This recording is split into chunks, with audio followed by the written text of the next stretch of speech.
ನಮಸ್ಕಾರ Karnadu, welcome back to ನಿಮ್ಮ Archana Gowda YouTube channel. Hey my dear horror story listeners, specially welcome back to ನಿಮ್ಮ Archana Gowda YouTube channel. Guys, ಇದಕ್ಕೂ ಮೊದಲೇ ನಾನು ಅಪ್ಲೋಡ್ ಮಾಡಿರೋ ಹಾರರ್ ಸ್ಟೋರೀಸ್ನ ನೀವೆಲ್ಲ ನೋಡಿದ್ದೀರಾ ಅಂತ ಅಂದ್ಕೊತೀನಿ. ಇನ್ನು ಯಾರೆಲ್ಲ ಹಾರರ್ ಸ್ಟೋರೀಸ್ನ ಮಿಸ್ ಮಾಡಿದ್ದೀರಾ, ಈಗಲೇ ಹೋಗಿ ಇದೇ ನಿಮ್ಮ ಅರ್ಚನಾ ಗೌಡ ಯೂಟ್ಯೂಬ್ ಚಾನಲಲ್ಲಿ ವಿಡಿಯೋಸ್ ಅವೈಲಬಲ್ ಇದೆ. ರಿಯಲ್ ಹಾರರ್ ಸ್ಟೋರೀಸ್ನ ಎಕ್ಸ್ಪೀರಿಯನ್ಸ್ ಮಾಡಿ. ಮತ್ತು ಗೈಸ್, ಇನ್ನು ಯಾರೆಲ್ಲ ಚಾನಲ್ನ ಸಬ್ಸ್ಕ್ರೈಬ್ ಮಾಡಿಲ್ಲ, ಮಿಸ್ ಮಾಡದೆ ಸಬ್ಸ್ಕ್ರೈಬ್ ಮಾಡ್ಕೊಳ್ಳಿ, ಬೆಲ್ ಐಕಾನ್ನ ಕ್ಲಿಕ್ ಮಾಡ್ಕೊಳ್ಳಿ. ಬಿಕಾಸ್ ಎವ್ರಿ ವೀಕೆಂಡ್ ನಾನು ನಿಮಗೋಸ್ಕರ ಟ್ರೂ ರಿಯಲ್ ಹಾರರ್ ಸ್ಟೋರೀಸ್ ಜೊತೆ ಬರ್ತಾ ಹೋಗ್ತೀನಿ. ಇದೇ ಕಾರಣಕ್ಕೋಸ್ಕರ. ಮತ್ತು ಟೈಮ್ ಕೂಡ ಆಗೋಯ್ತು. ಲಾಸ್ಟ್ ವೀಕಲ್ಲೂ ನಾನು ಸ್ಟೋರಿ ಇರಲಿಲ್ಲ. ಸೊ ಈ ವೀಕಲ್ಲಿ ಮತ್ತೆ ಅದೇ ಮಿಸ್ಟೇಕ್ ಮಾಡಲ್ಲ. ಈ ವೀಕಲ್ಲಿ ಆ ಒಂದು ನಿಜವಾಗ್ಲೂ ನಡೆದಿರೋ ಘಟನೆ ಬಗ್ಗೆ ಹೇಳೋದಕ್ಕೆ ಶುರು ಮಾಡೇ ಬಿಡೋಣ ಅಲ್ವಾ. ಟೈಮ್ ಕೂಡ ಆಗಿಬಿಟ್ಟಿದೆ. ಸೊ ಟೈಮ್ ವೇಸ್ಟ್ ಮಾಡೋದು ಬೇಡ, ಲೆಟ್ಸ್ ಗೋ. ಯಾವಾಗಲೂ ಹೇಳ್ತಾರೆ ಮದುವೆ ಆಗಿದ್ದೊಸ್ತರಲ್ಲಿ ಹುಷಾರಾಗಿರಬೇಕು ಅಂತೇಳಿ, ಹೌದಲ್ವಾ?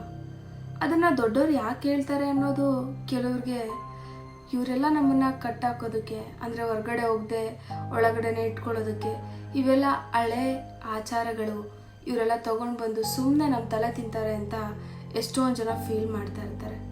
ಆದರೆ ಇವಾಗ ನಾನು ಏನು ಹೇಳ್ತಾ ಇದ್ದೀನಿ, ಈ ಒಂದು ಘಟನೆ ಬಗ್ಗೆ ನೀವು ಕೇಳಿದ್ಮೇಲೆ ಡೆಫಿನೆಟ್ಲಿ ದೊಡ್ಡವ್ರು ಹೇಳಿದ ಯಾವ ಮಾತನ್ನು ಕೂಡ ತೆಗ್ದಾಕಲ್ಲ. ನೀವು ಅದನ್ನೆಲ್ಲ ಫಾಲೋ ಕೂಡ ಮಾಡ್ತೀರ. ಈ ಒಂದು ಘಟನೆ ಬಗ್ಗೆ ಹೇಳೋಕ್ಕೂ ಮೊದಲೇ ಆ ಘಟನೆಯಲ್ಲಿ ಇದ್ದಂಥ ನಿಜವಾದ ವ್ಯಕ್ತಿಗಳ ಪರಿಚಯ ನಾನು ನಿಮ್ಗೆ ಮಾಡಿಸ್ಬೇಕಾಗತ್ತೆ.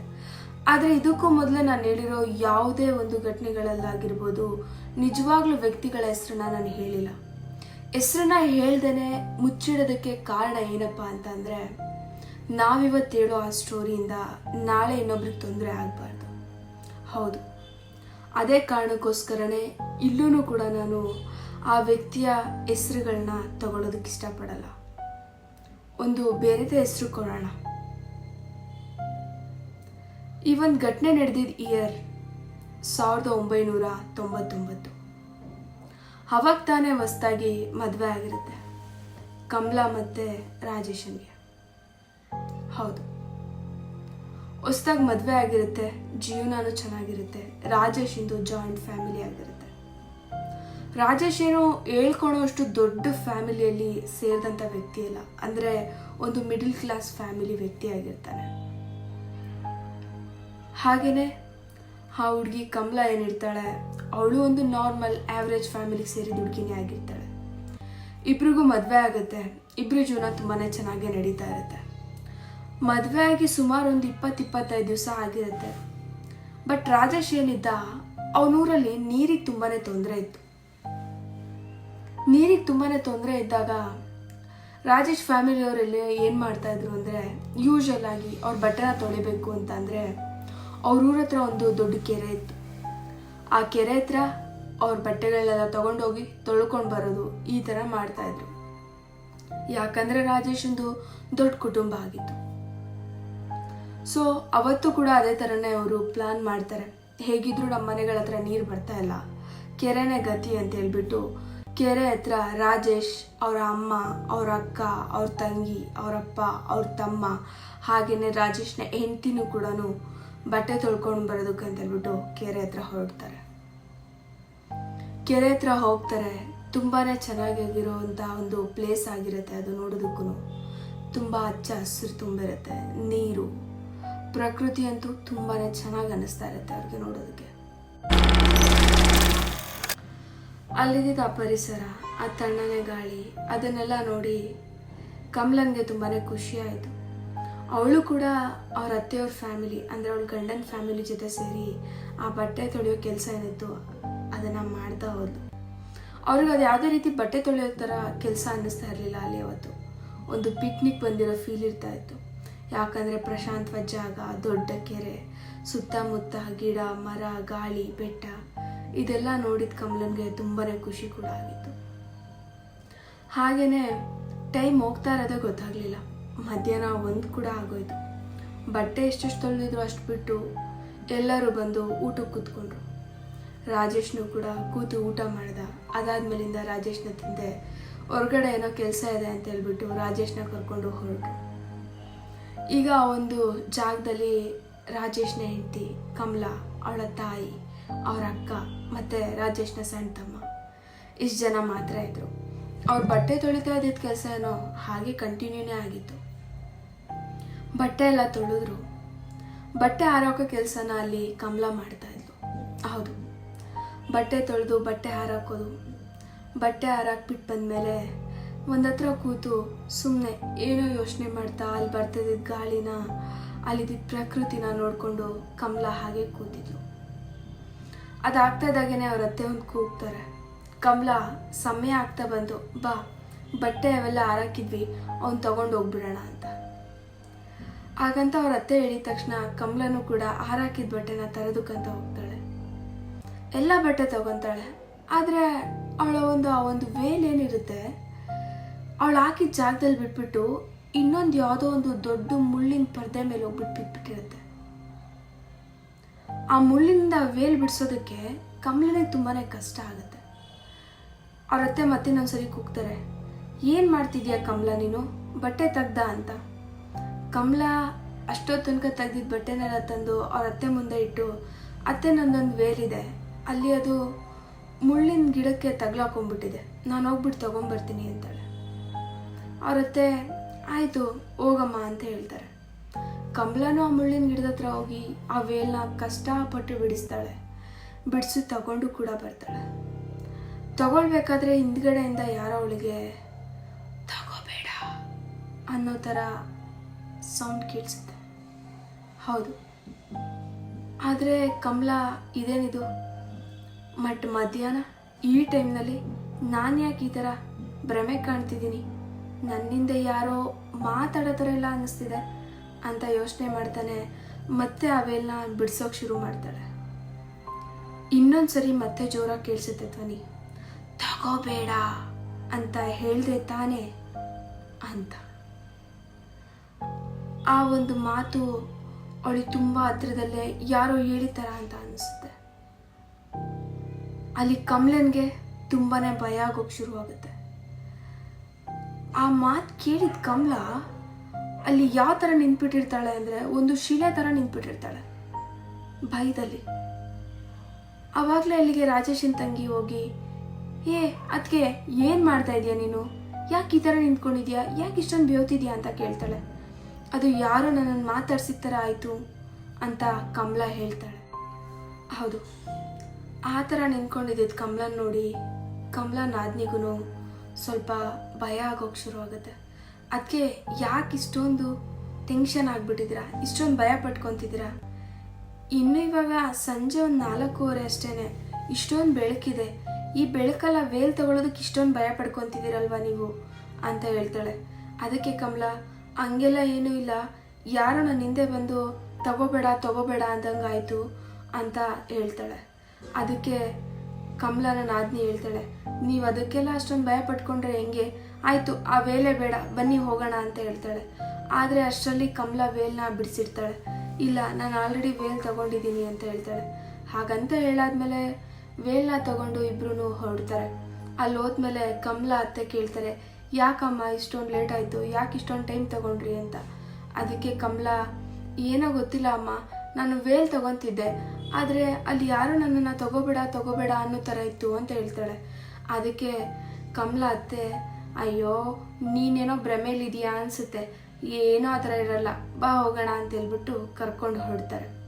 ಕರ್ಕೊಂಡು ಮನೆಗೇನೋ ಹೋಗ್ತಾರೆ. ಅವತ್ತಿನ ದಿವಸ ಎಲ್ಲ ಕಮಲನ್ಗೆ ಅದೇ ತಲೆಯಲ್ಲಿ ಓಡ್ತಾ ಇರುತ್ತೆ. ಅದಾದಮೇಲೆ ಅವಳ ವಿಚಾರನ ರಾಜೇಶನ ಹತ್ರ ಹೇಳಿರೋದಿಲ್ಲ. ಆದರೆ ರಾತ್ರಿ ರಾಜೇಶ್ ಬರ್ತಾ ಇದ್ದಾಗೇ ಅವನ ಹತ್ರ ಹೇಳ್ತಾಳೆ, ಈ ಥರ ಆಯಿತು ಅಂತೇಳಿ.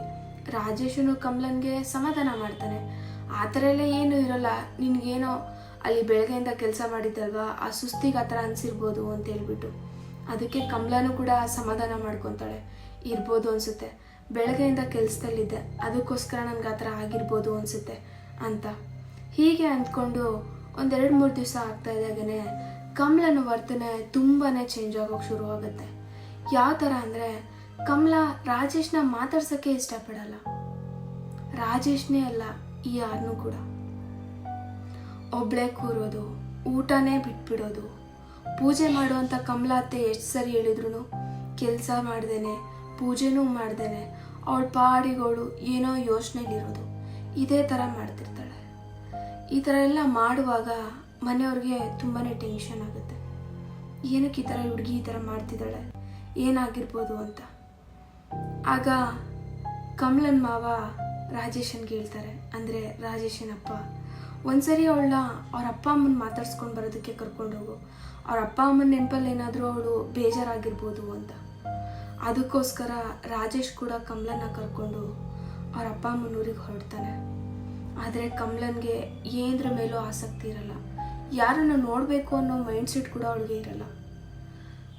ಈ ಒಂದು ಮೈಂಡ್ಸೆಟ್ಟಲ್ಲಿ ಅವಳಿದ್ದಾಗ ರಾಜೇಶ್ ಹೇಳ್ತಾನೆ, ನಿಮ್ಮ ಮನೆಗೆ ಹೋಗೋಣ, ನಿಮ್ಮ ಊರಿಗೆ ಹೋಗೋಣ ನಡಿ ಅಂತೇಳಿ. ಕಮಲನೂ ಕೂಡ ಅಲ್ಲಿ ಯಾವುದೇ ರೀತಿ ಉತ್ಸಾಹ ಅಂತ ಅವಳಲ್ಲಿರಲ್ಲ, ಆದರೆ ಬೇಡ ಅನ್ನೋ ಮನೋಭಾವನೆಯೂ ಇರಲ್ಲ. ಆಯಿತು ಹೋಗೋಣ ಅಂತೇಳಿ ಹೊರಡ್ತಾರೆ.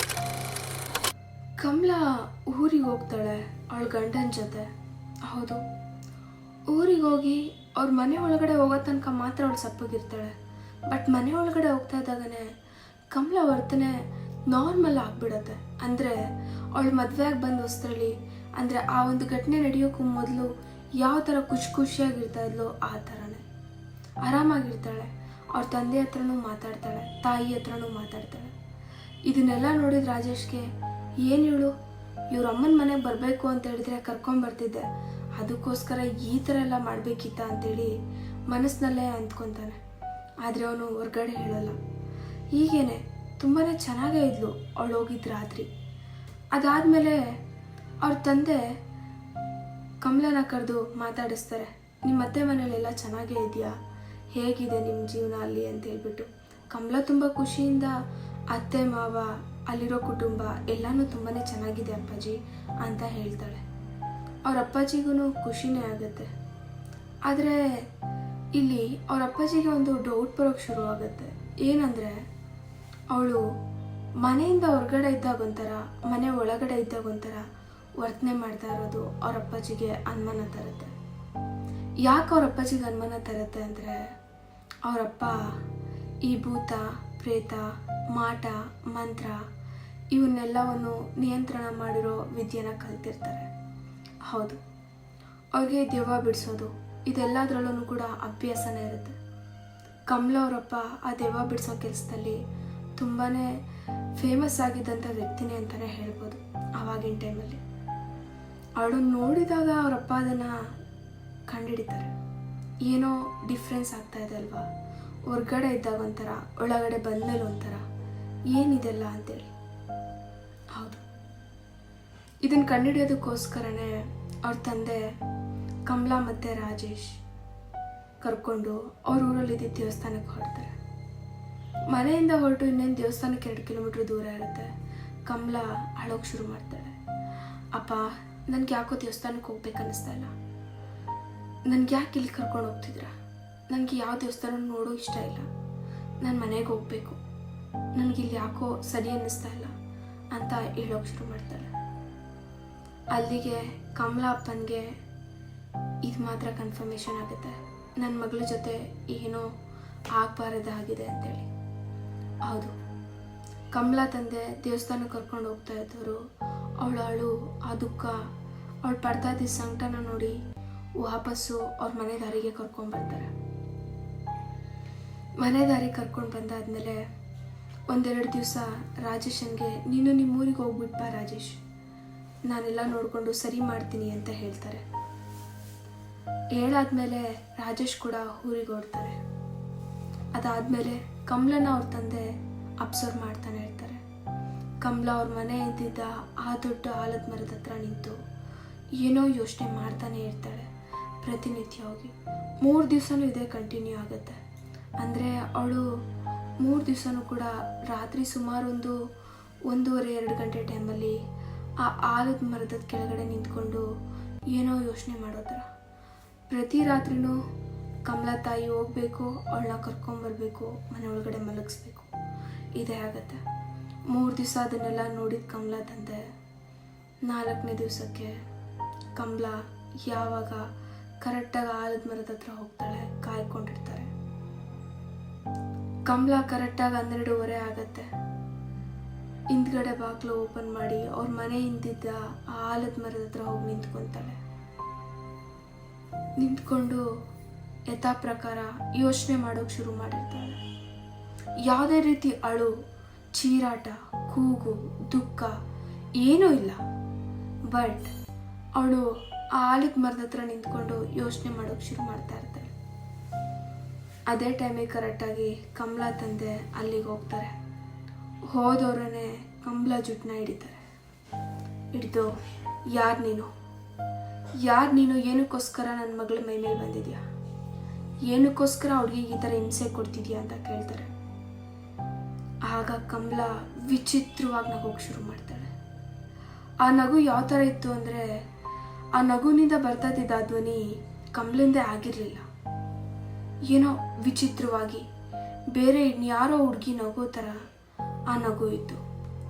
ಆ ನಗುವಿನ ಆ ಧ್ವನಿ ಯಾವ ಥರ ಕೇಳಿಸ್ತಾ ಇತ್ತು ಅಂದರೆ, ಒಂದು 35-40 ವರ್ಷದ ಹೆಣ್ಮಗಳು ವಾಯಿಸ್ತಾರ. ಆದರೆ ಕಮಲನಿಗಿನ್ನೂ 16 ವರ್ಷ. ಆಗ ಅವಳು ಮದುವೆ ಆದಾಗ ಇದನ್ನು ಕೇಳಿಸ್ಕೊಂಡಿದ್ದ ಅವ್ರ ತಂದೆಗೆ ಕನ್ಫರ್ಮ್ ಆಗೋಗುತ್ತೆ, ಇದು ನನ್ನ ಮಗಳಲ್ಲ, ನನ್ನ ಮಗಳೊಳಗಡೆ ಇನ್ಯಾವುದೋ ಬೇರೆ ಆತ್ಮ ಇದೆ ಅಂತೇಳಿ. ಕಮಲನ್ ತಂದೆ ತಡಾನೇ ಮಾಡಲ್ಲ. ಅವ್ರಿಗೆ ಗೊತ್ತಿದ್ದ ವಿದ್ಯೆ ಪ್ರಕಾರ ಕಮಲನ್ ಕೂದಲನ್ನ ಬಿಡೋದೇ ಇಲ್ಲ. ಗಟ್ಟಿಯಾಗಿ ಅವಳ ನೆತ್ತಿ ಮೇಲೆ ಎದ್ದಿದ್ದು ಕೂದಲನ್ನ ಹಿಡಿದು ರಭಸವಾಗಿ ಅವಳನ್ನು ಕರ್ಕೊಂಡು ಬಂದು ಅವ್ರ ಮನೆ ಚಾವಣಿ ಹತ್ರ ಕೂಡಿಸ್ತಾರೆ. ಕೂರಿಸಿ ಕೇಳೋಕೆ ಶುರು ಮಾಡ್ತಾರೆ. ನೀನು ಯಾರು ಹೇಳು, ನೀನು ಏನಕ್ಕೆ ಬಂದಿದ್ಯಾ, ನಿನಗೇನು ಬೇಕು, ಅದನ್ನೆಲ್ಲ ಹೇಳಿದರೆ ನಾನು ನಿನಗೆ ಕೊಟ್ಟು ಕಳಿಸ್ಬಿಡ್ತೀನಿ, ಆದರೆ ನೀನು ನನ್ನ ಮಗಳನ್ನ ಬಿಟ್ಟು ಹೋಗ್ಬಿಡು. ಆದರೆ ಅಲ್ಲಿ ಕಮಲಾ ಏನೂ ಮಾತಾಡಲ್ಲ, ಬರೀ ನಗೋದನ್ನು ಮಾತ್ರನೇ ಉತ್ತರ ಮಾಡ್ಕೊಂಡಿರ್ತಾಳೆ. ಅವಳ ಈ ಹುಚ್ಚು ನಗುನ ನೋಡಿಬಿಟ್ಟು ಅವ್ರ ತಂದೆಗೆ ಏನು ಮಾತಾಡಬೇಕು ಅಂತಲೇ ಗೊತ್ತಾಗ್ತಿರಲ್ಲ.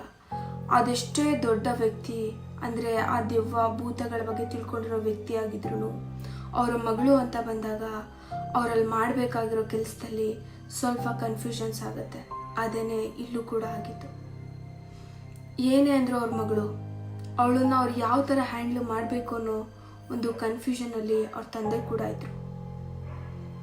ಆದ್ರೂ ಆ ಮಗಳು ಅನ್ನೋ ಮನೋಭಾವನೆನ ದೂರ ಇಟ್ಟು ಅವ್ರು ಇದಕ್ಕೂ ಮೊದಲೇ ಯಾವ ರೀತಿ ಆ ದೆವ್ವಗಳ ಒಂದು ಕೇಸಸ್ ಅವ್ರ ಹತ್ರ ಬಂದಾಗ ಹ್ಯಾಂಡ್ಲ್ ಮಾಡ್ತಾ ಇರ್ತಾರೆ, ಅದೇ ರೀತಿಯೇ ಅವ್ರು ಇದನ್ನು ಹ್ಯಾಂಡ್ಲ್ ಮಾಡೋಕ್ಕೆ ಶುರು ಮಾಡ್ತಾರೆ.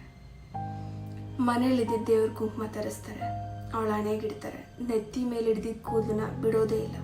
ನೀನು ಯಾರು ಅಂತ ಹೇಳೋವರೆಗೂ ನಾನು ನಿನ್ನ ಬಿಡಲ್ಲ. ಈ ಕುಂಕುಮನ ನಿನ್ನ ಹಣೆಗಿಟ್ಟ ಮೇಲೆ ನಿನಗೆ ಗೊತ್ತಾಗುತ್ತೆ ಅದರಿಂದ ಆಗೋ ಪರಿಣಾಮ. ಮೈಯೆಲ್ಲ ಉರಿ ಬರುತ್ತೆ, ಯೋಚನೆ ಮಾಡು ಅಂತೇಳ್ಬಿಟ್ಟು ಕಮಲಾ ತಂದೆ ಹೇಳೋಕೆ ಶುರು ಮಾಡ್ತಾರೆ. ಅಷ್ಟು ಜೋರಾಗಿ ನಗ್ತಿದ್ದ ಆ ಆತ್ಮ ಅಲ್ಲಿಗೆ ನಗು ನಿಲ್ಲಿಸುತ್ತೆ. ಬೇಡ, ಅದನ್ನೆಲ್ಲ ಏನು ಮಾಡೋಕೆ ಹೋಗ್ಬೇಡ, ನನಗೇನು ದೊಡ್ಡ ಒಡವೆ ಆಸ್ತಿ ಅಂತಸ್ತು ಇದೇನು ಬೇಡ. ನಿನ್ನ ಮಗಳು ನಾನು ಇಷ್ಟಪಟ್ಟಿದ್ದ ಬಟ್ಟೆ ತೊಗೊಂಡು ಬಂದಿದ್ದಾಳೆ, ಆ ಬಟ್ಟೆ ನನಗೆ ಬೇಕು ಅಂತೇಳ್ಬಿಟ್ಟು ಆತ್ಮ ಹೇಳೋಕೆ ಶುರು ಮಾಡುತ್ತೆ. ಅದನ್ನು ಕೇಳಿದವ್ರ ತಂದೆ, ಆ ಒಂದು ಬಟ್ಟೆಗೋಸ್ಕರ ನನ್ನ ಮಗಳನ್ನ ಇಷ್ಟು ದಿವಸ ನೀನು ಚಿತ್ರಹಿಂಸೆ ಮಾಡಿದ್ಯಾ ಅಂತ ಕೇಳ್ತಾರೆ. ಆತ್ಮ ಹೇಳುತ್ತೆ, ಏನು ಮಾಡಲಿ, ನನ್ನನ್ನು ನೋಡೋಕೆ ಅಂತ ನನ್ನವ್ರು ಯಾರೂ ಬರಲಿಲ್ಲ. ಆದರೆ ನಿನ್ನ ಮಗಳು ನನಗೆ ಬೇಕು ಅಂತೇಳಿ ನಾನು ತೊಗೊಂಡಿದ್ದ ಬಟ್ಟೆನೂ ಕೂಡ ಕಿತ್ಕೊಂಡು ಬಂದುಬಿಡ್ಲು. ನಾನು ತುಂಬ ದಿವಸ ಆದಮೇಲೆ ಒಂದು ವಸ್ತುನ ಇಷ್ಟಪಟ್ಟಿದ್ದೆ, ಆ ವಸ್ತುನ ನಿನ್ನ ಮಗಳು ತೊಗೊಂಡು ಬಂದುಬಿಟ್ಲು. ಮತ್ತಿನ್ನೇನು ಮಾಡೋಕ್ಕಾಗುತ್ತೆ, ಅವಳಿಂದನೇ ಬಂದೆ, ಅದನ್ನು ಕೊಡು ಅಂತ ಅವಳಿಗೆ ಹೇಳಿದೆ. ಆ ಬಟ್ಟೆನ ಅವಳು ತೊಗೋಬೇಕಾದ್ರೂ ನಾನು ಅವಳಿಗೆ 2-3 ಸರಿ ಹೇಳಿದ್ದೆ, ತೊಗೋಬೇಡ, ಬಿಟ್ಬಿಡು ಅಂತ. ಆದರೆ ನಿನ್ನ ಮಗಳು ನನ್ನ ಮಾತು ಕೇಳೋಕ್ಕೆ ಅಲ್ಲಿ ತಯಾರಿರಲಿಲ್ಲ ಅಂತ ಆ ದೆವ್ವ ಕಮಲನ್ ಮೇಲೆ ಕಂಪ್ಲೇಂಟ್ ಮಾಡೋಕ್ಕೆ ಶುರು ಆಗುತ್ತೆ. ಹೌದು, ವ್ಯಕ್ತಿ ಸತ್ತಿರ್ಬೋದು, ಆದರೆ ಅವನ ಆತ್ಮ ಇರುತ್ತೆ. ಅವನ ಆತ್ಮ ಇದ್ದಾಗ ಅವನ ಆತ್ಮಕ್ಕೆ ಕೆಲವೊಂದು ಇಷ್ಟಗಳಿರುತ್ತೆ. ಕೆಲವೊಂದು ಆತ್ಮಗಳು ಪ್ರೇತಾತ್ಮ ಆಗಿ ಅಲಿಬೇಕಾದ್ರೆ ಅವಕ್ಕೆ ಕಂಡ ವಸ್ತುಗಳ ಮೇಲೆ ಪ್ರೀತಿ ಇರುತ್ತೆ. ಇದನ್ನೆಲ್ಲ ನೀಟಾಗಿ ಅರ್ಥ ಮಾಡ್ಕೊಂಡಿದ್ದ ಕಮಲಾ ತಂದೆ ಆ ದೆವ್ವಕ್ಕೆ ಯಾವುದೇ ರೀತಿಯೂ ತೊಂದರೆ ಮಾಡಲ್ಲ. ಆ ದೆವ್ವಕ್ಕೆ ಕೊಟ್ಟಿದ್ದ ಮಾತಿನ ಪ್ರಕಾರ ಆ ವೇಲ್ನ ಆ ದೆವ್ವಕ್ಕೇ ಕೊಡ್ತಾರೆ. ಅಂದರೆ ಆ ಕ್ಷಣನೇ ಆ ವೇಲ್ನ ತರಿಸಿ ಅಲ್ಲೇ ಸುಟ್ಟಾಕ್ತಾರೆ. ಅಲ್ಲಿ ಸುಟ್ಟಾಕಿ ಒಂದು ಅರ್ಧ ಗಂಟೆಗೇ ಕಮಲಾ ಪೂರ್ತಿಯಾಗಿ ಎಚ್ಚರನೇ ಇಲ್ಲದೆ ನೆಲಕ್ಕೆ ಬಿದ್ದುಬಿಡ್ತಾಳೆ. ಮಾರನೇ ದಿವಸ ಇದ್ದಾಗ ಅಮ್ಮ ನನಗೇನಾಗಿದೆ, ನನ್ನ ಮೈಕೆ ಎಲ್ಲ ನೋವ್ತಾ ಇತ್ತು ಅಂತ ಕೇಳ್ತಾಳೆ. ಆವಾಗ ಕಮಲ ತಾಯಿ ಕಮಲನ್ಗೆ ಇದೆಲ್ಲ ಆಯಿತು ಅಂತ ಹೇಳ್ಬಿಟ್ಟು ಹೇಳ್ತಾರೆ. ಇದನ್ನೆಲ್ಲ ಕೇಳಾದ್ಮೇಲೆ ಕಮಲನ್ಗೂ ತುಂಬಾ ಭಯ ಆಗುತ್ತೆ. ರಾಜೇಶ್ ಕೂಡ ಊರಿಂದ ಬಂದಿರ್ತಾನೆ. ಅವನಿಗೂ ಅಲ್ಲೇನೇನಾಯಿತು ಪ್ರತಿಯೊಂದನ್ನು ಹೇಳ್ತಾರೆ. ಇದನ್ನೆಲ್ಲ ತಿಳ್ಕೊಂಡ್ಮೇಲೆ ಅವ್ರಿಗೆ ಅರ್ಥ ಆಗಿದ್ದು ಒಂದೇ, ಯಾವುದೋ ಒಂದು ಬಯಲು ಪ್ರದೇಶ ಇರುತ್ತೆ ಅಂತಂದರೆ ಅವನ ಪ್ರದೇಶಕ್ಕೆ ಹೋಗೋಕ್ಕೂ ಮೊದಲೇ ಅಲ್ಲೇನು ನಡೆದಿದೆ, ಅಲ್ಲೇನಿದೆ, ನಮ್ಮ ಹುಷಾರಲ್ಲಿ ನಾವಿರಬೇಕು ಅನ್ನೋ ಒಂದು ಎಚ್ಚರಿಕೆ ಅವ್ರಿಗೆ ಬರುತ್ತೆ. ಹಾಗೆಯೇ ನೀವು ಕೂಡ ಅಷ್ಟೇ, ಹೊಸ್ದಾಗಿ ಮದುವೆ ಆಗಿರೋ ಹುಡುಗ ಹುಡುಗಿ ಹನಿಮೂನ್ ಟ್ರಿಪ್ ಅಂತ ಹೋಗ್ತಾ ಇರ್ತೀರ. ಹೋಗಬೇಕಾದ್ರೆ ನೀವೆಲ್ಲಿ ಹೋಗ್ತೀರಾ, ಯಾವ ಪ್ಲೇಸ್ ಹೋಗ್ತೀರಾ, ಅದ್ರ ಬಗ್ಗೆ ಸ್ವಲ್ಪನಾದರೂ ನಿಮಗೆ ಗೊತ್ತಿದ್ರೆ ಒಳ್ಳೆಯದು. ಡೇಂಜರಸ್ ಪ್ಲೇಸಸ್ಗೆ ಹೋಗಿ ಡೇಂಜರಸ್ ಘಟನೆಗಳು ನಡೆದ ಮೇಲೆ ಅದು ನಮ್ಮ ಜೀವನ ಎರಡನ್ನೂ ಹಾಳು ಮಾಡೋ ಚಾನ್ಸಸ್ ಇರುತ್ತೆ.